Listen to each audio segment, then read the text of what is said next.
This is Hiring on All Cylinders, live from HR Tech.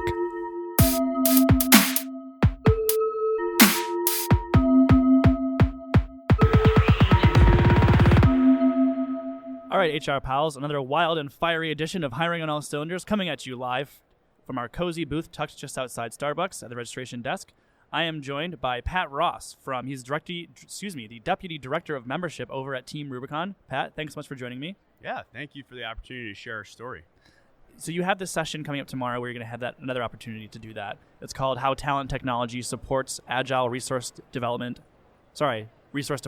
at Team Rubicon. Do you want to kind of walk us through what you're going to be talking about? I would love to. So Team Rubicon is a volunteer disaster response organization. It takes the skills and experiences of military veterans, pairs them with first responders and kick-ass civilians, and deploys emergency response teams all throughout the world. And in order to do this, it requires a robust HR and technology ecosystem. Right now, we have about 40,000 volunteers, and we're growing at about 200 a week.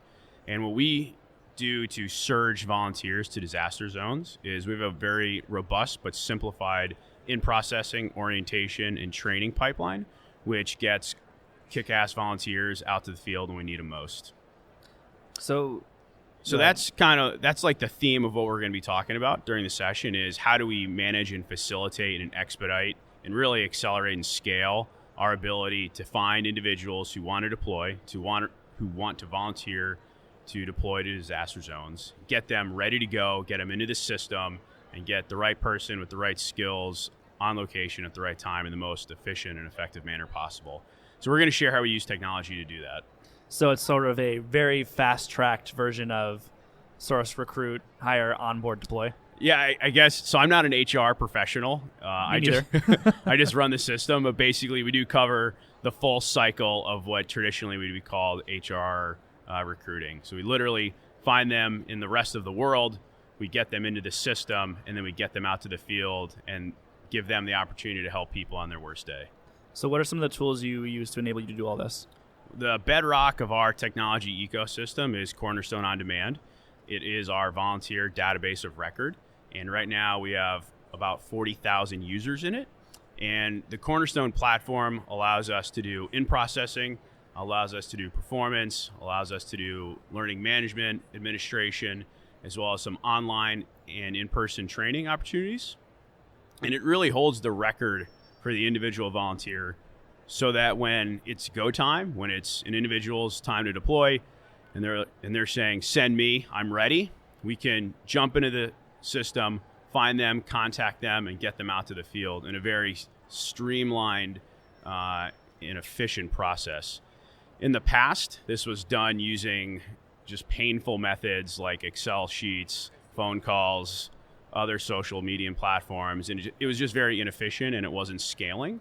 So we adopted Cornerstone On Demand to centralize our database to really speed up and scale what we're doing. You read my mind. I was just about to ask you to kind of think back to before Cornerstone On Demand, to what that time was like. So what are some of the challenges having to scrape together your own tools, maybe out of Excel or whatever software people had on their computers? What did that, what problems did that rise to? Pre-Cornerstone is painful. I don't like to think about it, to be honest. But all joking aside, what the challenge was that we operate in a very fast-paced environment with dispersed teams. We have about 11 teams all throughout the U.S. and internationally. But we also have over 450 volunteer staff who really execute the business processes. So previous to using a centralized database of record, it was everyone had their guy. It's very old school East Coast.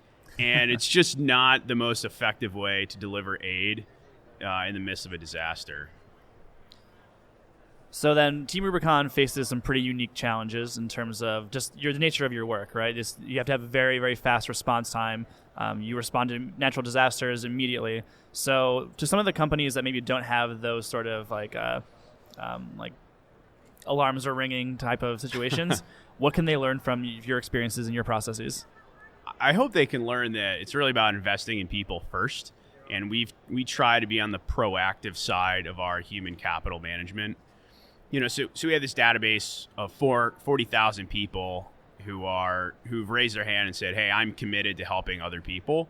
So taking the opportunity and developing those individuals as individuals before they're needed, so that when it is go time, when a community is in need and that individual is needed desperately, and a lot of times they're already prepared, they're ready to go.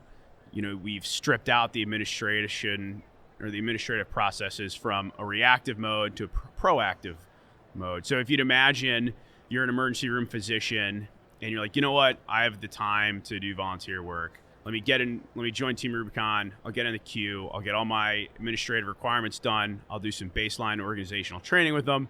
And now they can contact me when I'm needed. And we're only going to contact emergency room physicians if they're really needed. So An example of this would be when we deployed to Operation Tenzing in Nepal. We knew that we needed, X, Y, and Z specific medical personnel. So we can just reach into the system and contact those individuals directly and say, hey, we need your help.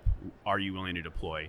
That's a really different ask than just sending an email to 40,000 people saying, hey, who's a doctor? Who's a nurse? Who knows how to run a chainsaw? Sign up.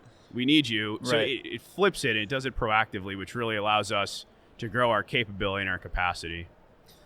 When I was looking into Team Rubicon, something that fascinated me was the cultural training that you have to provide employees with upon joining. Strikes me as somewhat similar to onboarding, although it's a very unique process. Can you kind of explain what that looks like?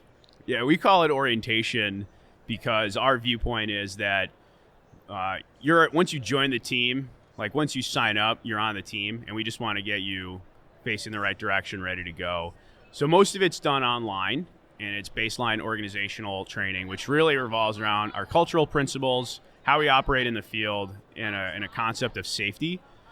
And that really just baselines every incoming volunteer to understand, what they can expect when they hit the field. Because quite frankly, no one wants to be the new guy. Right. If you'd imagine you join Team Rubicon after maybe 10 years in the Marine Corps, or maybe you're a seasoned